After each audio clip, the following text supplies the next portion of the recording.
This is part 32 of Breath of the Wild, and this part we'll be doing some, first time you're going to hear this, some exploring and some item collecting. Really? We're going to explore an item collect? Well, we do a lot of this game. We're going to talk to some dude named, I believe, Giro. I don't know how it's pronounced.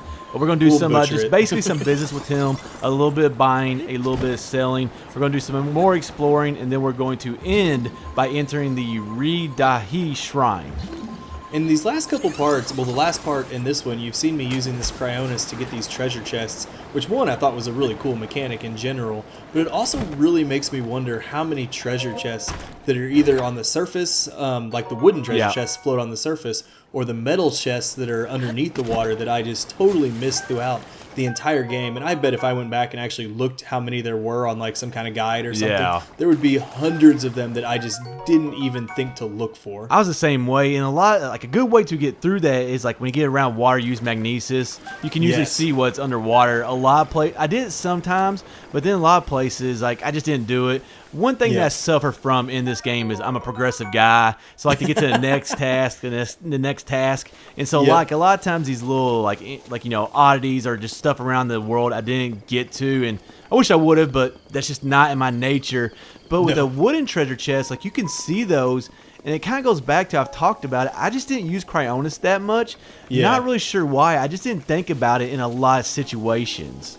I wish that it would have been used even more than it is. I mean, we use it sometimes to cross some water. We use it in some of the, dungeons, divine beasts, I won't call them dungeons. Like, we'll use them to raise platforms or raise gates and things like that. But in general, I think it was a pretty underutilized rune that we had, and I'm with you. It was something that I thought had some really cool applications that I wish we would have got to use a little bit more, and just it wasn't something I thought of that many times. Well, like a lot of times, I just didn't think there was anything that valuable in the treasure chest. We got a lot of amber, we got a lot of opal, and I don't even know if I did anything with those throughout the game. Like I was going to sell them, but we kind of have a debate going on about this. I really don't know how much you can sell those for, so I'm curious to find out right here. I believe in this part we find out, but I just didn't think they were worth a lot of money, or I saved them because I thought I might use them for clothing or materials for something else, and I just don't recall ever using them for anything, and them being a lot of treasure chests, I just didn't find the value, I guess, in looking for those treasure chests. And I was kind of the opposite. I did sell a lot of them. I'm pretty sure that when we talk to Giro or Gyro here, we'll see that the amber are worth 30 and the opal are worth 60. Man, I'm going to be peed off they are. And again, in a game where we just don't have that many ways to earn rupees, selling these gems is really how I've built up a lot of my rupees.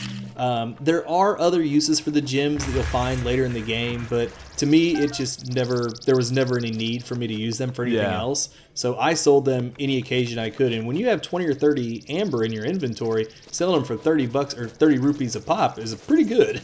Well, I'm still on my first save game file, so I can go back and still sell them, which if they're worth this amount of money, that's exactly what I'm going to do, even though I really don't believe I can go back. And I can probably buy stuff here and there, but, well, somehow I'm out of arrows again, which I put...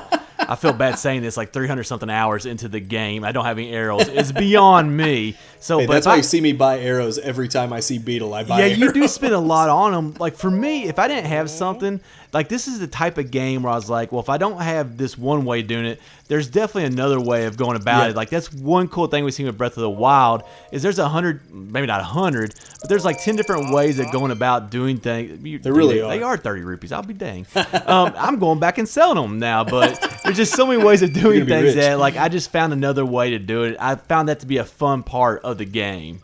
Well, another fun part of this game for me, I know we're just sitting here bartering with this guy, just buying and selling stuff, which in and of itself doesn't seem like all that exciting, but for me it was just we're just walking along in the wilderness here, or kind of on a path, and we just find a guy here camping out. He's got a tent, a campfire, and he's selling stuff. And so many like Zelda games have not had that, just because the world, the game worlds aren't this open world, things like that.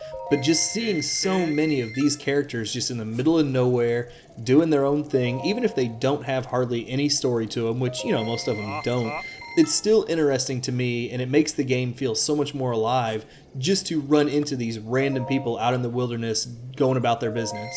You know, that's where I think I'm more of a fan of voice acting, because I know a lot of fans don't want it in the Zelda game, like any Zelda game. I know a lot of people complain with it with this one, but just like, I'll be honest, I don't like to read. Yes, I can read. You all have heard me say before, but it's just one of those things. Like, I'm more of a visual guy. Like to hear things, or like you see them visually. Well, I guess reading is visual, but like I just rather have voice acting, because I feel like if they talk to me, like, you know, Red, I know which path I'm going down here. I would be talking about how good I listen, and I know from my wife that I don't even listen good. So maybe, I don't know, maybe just a good. Maybe you should go ahead and sit out the next minute. Yeah, maybe just like a look, like a blink or something. Yeah, I see you, I got you would be good enough for me. Well, oh my gosh, I don't even know what to talk about. I didn't even know I was going that direction, to be honest with you. I didn't either, but I do kind of like going off on a bit of a tangent with what you talked about, just the whole voice acting thing.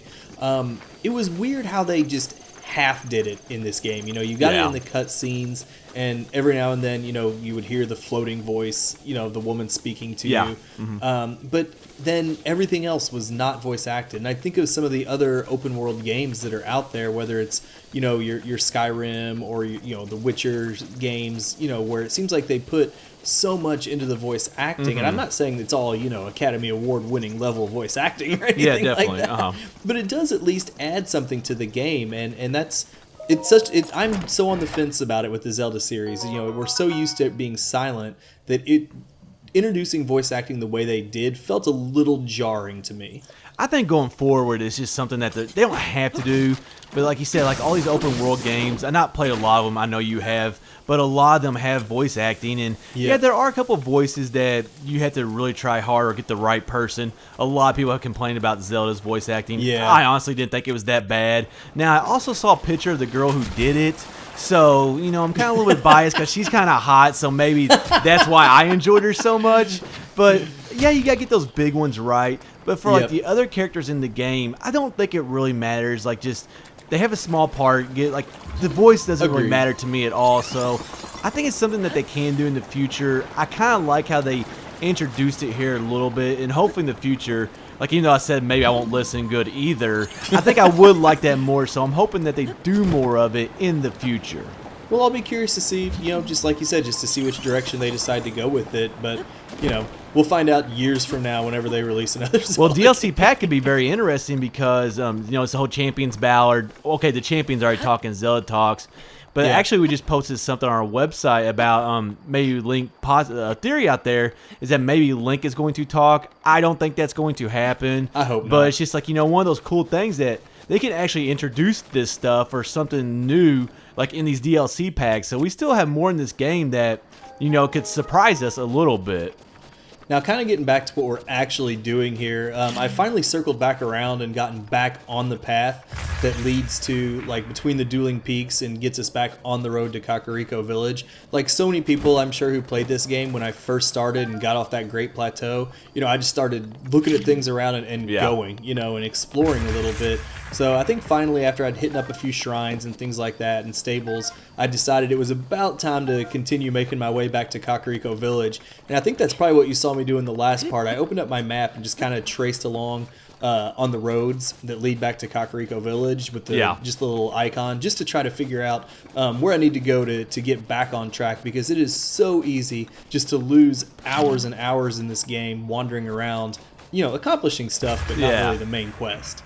I think, you know, me being progressive, I pretty much went straight to Kakariko Village to get, like, the main quest and everything. Oh, well, I might actually gone to the towers. I remember going to the towers very early because, one, I absolutely love the music that we get around the towers. It's probably my favorite in the game. It has that really still, quiet, peaceful sound to it. It does. And I need to find a loop of that somewhere on YouTube or produce it. I probably could produce it myself, but just love the music in the towers. But like I said, I pretty much think I went straight to Kakariko Village. And one thing that, even with this game, I tried to slow myself down, not be as progressive, but you have a style, and that's eventually the style you're going to go. So I still go back. But the cool thing about this game is you can still go back and explore all these areas and do different things way down the road after you beat Calamity Ganon. Man, you mentioned not being able to, you're not having a loop of like that tower music. I got the collector's edition of this game, as I know so many other people did, and it came with the like not really like the official soundtrack, but it was more like a sampling of music from the game, and it is missing so many of the little songs and stuff. It's great. What is there is really good. It's like the town, most of the town music and the overworld music, but it's lacking a lot of those sounds, like the Divine Beast themes, like you mentioned, the themes around the tower, and to me that was a little bit disappointing. You kind of okay. You kind of led me like 15 seconds there, so I wasn't really sure to do. I didn't want to talk the whole time. That's fine, but as you can see here, we're going to enter the Ree Dahee Shrine, and we'll tackle that in the next part. This wraps up part 32 of Breath of the Wild.